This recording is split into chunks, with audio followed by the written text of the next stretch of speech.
If you were out in public and saw someone tearing their clothes and people calling for a man's execution, you'd probably be a little bit confused. And that's the exact scene that Jesus found himself in after he said this: I am, and you will see the Son of Man seated at the right hand of power and coming with the clouds of heaven. Today we're going to look at 4 reasons to believe Jesus is actually claiming to be God by calling himself the Son of Man who comes with the clouds of heaven. They're all worth pointing out, but number 4 in my opinion is by far the coolest and likely the least known, so make sure you stay to the end to hear that. First, we should read the verses leading up to what Jesus said. So we're going to look at Mark chapter 14, and we're going to start with verse 55 and read through 65. Now the chief priests and the whole council were seeking testimony against Jesus to put him to death, but they found none. For many bore false witness against him, but their testimony did not agree. And some stood up and bore false witness against him, saying, We heard him say, I will destroy this temple that is made with hands, and in 3 days I will build another not made with hands. Yet even about this their testimony did not agree. And the high priest stood up in the midst and asked Jesus, Have you no answer to make? What is it that these men testify against you? But he remained silent and made no answer. Again the high priest asked him, Are you the Christ, the Son of the Blessed? And Jesus said, I am, and you will see the Son of Man seated at the right hand of power and coming with the clouds of heaven. And the high priest tore his garments and said, What further witnesses do we need? You have heard his blasphemy. What is your decision? And they all condemned him as deserving death. And some began to spit on him, and to cover his face, and to strike him, saying to him, Prophesy. And the guards received him with blows. When Jesus was asked if he was the Messiah, the Son of God, he said, I am, and you will see the Son of Man seated at the right hand of power and coming with the clouds of heaven. And this got him the death penalty. Keep in mind, these are people who believed in a coming Messiah. It wasn't blasphemy to claim to be the Messiah. After all, someone had to be. So what was different about what Jesus said? Was he merely claiming to be the Messiah? No, Jesus was claiming something far more shocking than only that, and the high priest knew it. Back then, to tear your clothes was an expression of extreme shock or grief at something, and to condemn him to death further shows that they knew exactly what he was saying. Ironically, while the title Son of Man may sound like a title that highlights his humanity, and it certainly does to some extent, the way in which he uses this title actually shows his deity. To understand why the high priest was so offended, let's jump to the book of Daniel, where we see this mysterious Son of Man figure that Jesus connects himself to. In Daniel chapter 7, verses 13 and 14, it says this: I saw in the night visions, and behold, with the clouds of heaven there came one like a son of man, and he came to the Ancient of Days and was presented before him, and to him was given dominion and glory and a kingdom, that all peoples, nations, and languages should serve him. His dominion is an everlasting dominion, which shall not pass away, and his kingdom one that shall not be destroyed. Daniel saw one like a son of man coming with the clouds of heaven. Compare that to what Jesus said. I am, and you will see the Son of Man seated at the right hand of power and coming with the clouds of heaven. Jesus isn't just using the title Son of Man here. He's explicitly identifying himself as that Son of Man in Daniel who comes with the clouds of heaven. So let's look at 4 quick reasons to believe that this Son of Man in Daniel is actually God himself. The first thing I want to do is highlight how similar the language is of the Son of Man to that of God, the Most High. This isn't meant to be a knockdown proof or the strongest evidence that I'm going to present in this video. I just want to get the ball rolling a little bit to show that the way that Daniel speaks of the Son of Man is the same way that he speaks of the Most High. In verse 14, it says of the Son of Man, All peoples, nations, and languages should serve him. His dominion is an everlasting dominion. And in verse 27 of the Most High, it says, His kingdom shall be an everlasting kingdom, and all dominions shall serve and obey him. So, Son of Man, all peoples, nations, and languages should serve him. The Most High, all dominions shall serve and obey him. Son of Man, his dominion is an everlasting dominion. The Most High, his kingdom shall be an everlasting kingdom. Again, not meant to be a knockdown proof or anything, but I think the parallel language here nicely summarizes the essence of this video. What is true of the Most High is true of the Son of Man, because the Son of Man is the Most High. And that will become more obvious, especially as we get to the last point. So let's go to the second point now.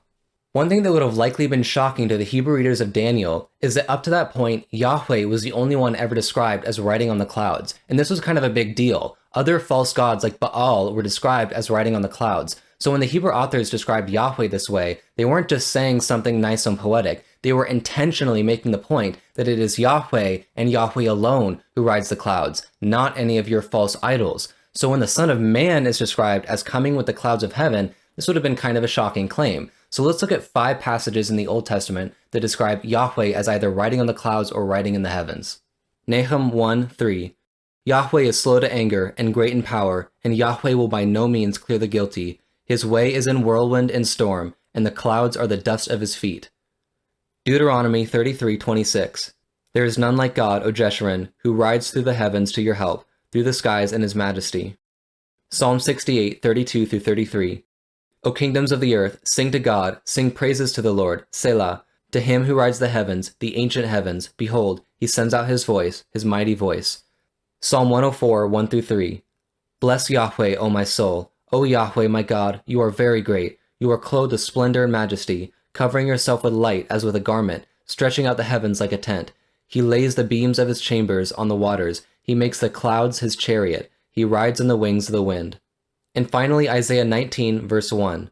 An oracle concerning Egypt. Behold, Yahweh is riding on a swift cloud and comes to Egypt, and the idols of Egypt will tremble at his presence, and the heart of the Egyptians will melt within them.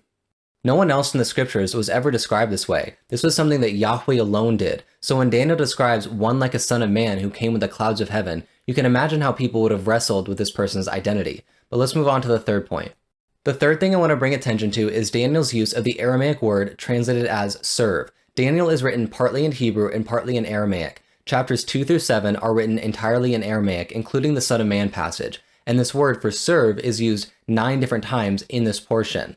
Every time this word is used, apart from the Son of Man passage, it always refers to the service one pays to a deity. In fact, it doesn't come from the same root word as a word used for servant elsewhere in Daniel. For example, when the king says to Daniel, O Daniel, servant of the living God, has your God whom you serve continually been able to deliver you from the lions?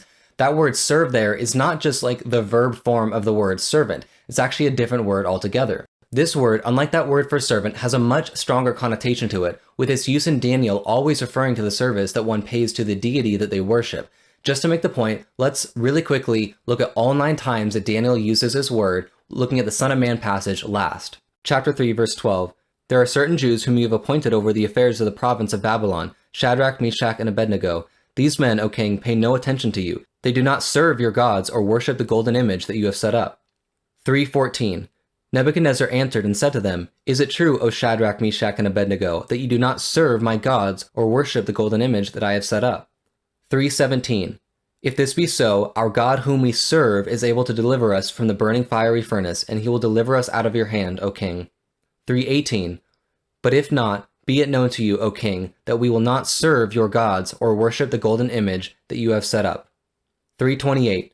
Nebuchadnezzar answered and said, Blessed be the God of Shadrach, Meshach, and Abednego, who has sent his angel and delivered his servants who trusted in him, and set aside the king's command, and yielded up their bodies, rather than serve and worship any god except their own God. 6:16. Then the king commanded, and Daniel was brought and cast into the den of lions. The king declared to Daniel, May your God, whom you serve continually, deliver you. 6:20. As he came near to the den where Daniel was, he cried out in a tone of anguish. The king declared to Daniel, O Daniel, servant of the living God, has your God whom you serve continually been able to deliver you from the lions? 7:27. And the kingdom and the dominion and the greatness of the kingdoms under the whole heaven shall be given to the people of the saints of the Most High. His kingdom shall be an everlasting kingdom, and all dominions shall serve and obey him. And finally, the Son of Man passage in 7:13-14. I saw in the night visions, and behold, with the clouds of heaven there came one like a son of man, and he came near to the Ancient of Days, and was presented before him. And to him was given dominion and glory and a kingdom, that all peoples, nations, and languages should serve him. His dominion is an everlasting dominion, which shall not pass away, and his kingdom one that shall not be destroyed. As we can see, the way this word is used by Daniel is always in the context of serving a deity, whether a false god or the true God. So when Daniel uses this word about the Son of Man, who is just described as doing something that only Yahweh was ever described as doing, it was not lost on them back then that this Son of Man should be associated with God. The last thing that I want to focus on, and in my opinion the coolest, is the title, the Most High, that Daniel uses for God. All throughout the Aramaic portion, Daniel uses a masculine singular word, Ilaah or Eliah, 10 different times to refer to the Most High. But interestingly enough, in chapter 7, after the Son of Man figure shows up, he begins to use the masculine plural expression, Elyonin, literally the highest ones, the Most High, plural. Some may say this is just a Semitic plural of majesty that's being applied to the Ancient of Days and not to the Son of Man. But you have to keep in mind, Daniel usually only uses the masculine singular word Ilaah or Eliah. It's only after the Son of Man appears riding on the clouds, which only Yahweh does, receiving service from the world that belongs to Yahweh alone, and inheriting the kingdom that belongs to Yahweh, that now Daniel begins to use the plural expression Elyonin. In fact, in chapter 7, verse 25, he actually uses both the singular and plural expression in the same sentence. Read what it says. He shall speak words against the Most High, Elijah, and shall wear out the saints of the Most High, Elyonin.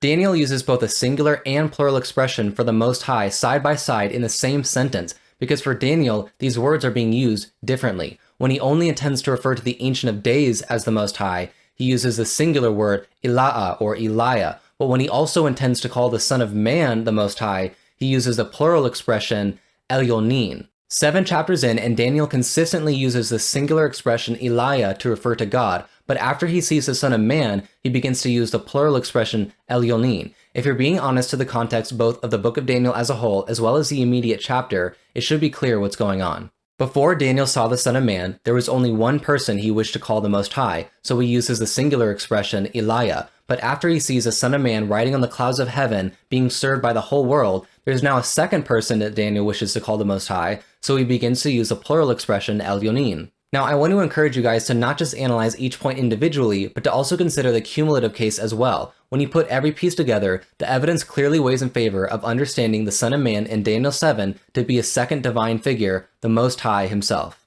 To end this video, I want to reiterate that merely claiming to be the Messiah was not blasphemy. They were waiting for the Messiah. They could not condemn Jesus merely for claiming to be the Messiah, even if they wanted to, because a coming Messiah was already an essential part of their belief system. If you notice in the Gospels, they don't just try to lynch Jesus for no reason. There would have been public outrage against them if they had killed someone without cause, especially a prominent figure like Jesus. Rather, what they try to do is trap him into saying or doing something against the law so that they could have justification in condemning him. They work within the framework of the publicly accepted law so that on account of the law, they could say that he had broken it and deserved death. They couldn't just kill him because they didn't believe in him. But when Jesus claimed to be the Son of Man in Daniel who comes with the clouds of heaven, they finally had their excuse. But the only reason this excuse would work is if not only the high priest, but everyone around him that day understood that the Son of Man in Daniel was God himself. Because this is common knowledge and all present would have known that Jesus was claiming to be God, upon those grounds they could condemn him for blasphemy. No matter how much someone tries to work around this, let this point sink in. These were people who believed in a coming Messiah. No matter how much they hated Jesus, they could not condemn him to death for claiming to be the Messiah, because part of their worldview included a coming Messiah. The only way they could publicly get away with condemning him to death on the grounds of blasphemy was if everyone there knew that Jesus was claiming to be God. If he was only claiming to be the Messiah and nothing more, they would never get away with killing him. Jesus knew exactly what he was saying, and so did his audience. The Son of Man was none other than Yahweh incarnate, and Jesus is that Son of Man. That's going to do it for this video. Please give it a thumbs up to help get it to more people, and as I say every time, please learn the arguments, learn what they are and what they aren't, and then share them with others. May God bless you.